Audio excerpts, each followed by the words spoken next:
चालाक खरगोश और भूखा शेर तारफ। एक घने जंगल में तमाम जानवर एक ताकतवर शेर से खौफजदा रहते थे। वो शेर जंगल का बादशाह था और अपनी ताकत की वजह से सब जानवरों पर हुकूमत करता था। मसला, शेर रोजाना छोटे जानवरों का शिकार करता था, जिसकी वजह से तमाम जानवर परेशान थे और खौफ में जिंदगी गुजार रहे थे। मंसूबा।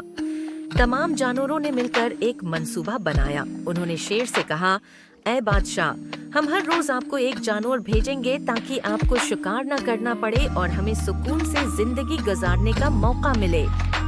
चालाक खरगोश की बारी। एक दिन एक चालाक खरगोश की बारी आई कि वो शेर का शिकार बने। खरगोश ने खुद को बचाने के लिए एक चालाकी से भरपूर मंसूबा बनाया। शेर के साथ मुलाकात। खरगोश जानबूझकर देर से शेर के पास पहुंचा।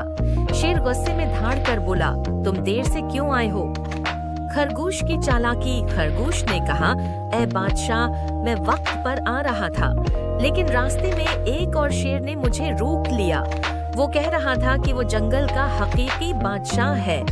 शेर का सवाल। शेर ये सुनकर आग बबूला हो गया और कहा, मुझे उस नकली बादशाह के पास ले चलो।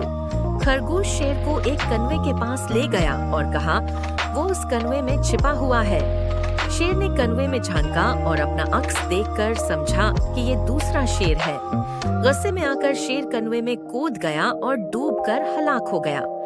इख्तिताम। तमाम जानवरों ने शेर से निजात पाने की खुशी मनाई और चालाक खरगोश की जहानत की तारीफ की। उसके बाद सब जानवर अमन व सुकून से रहने लगे।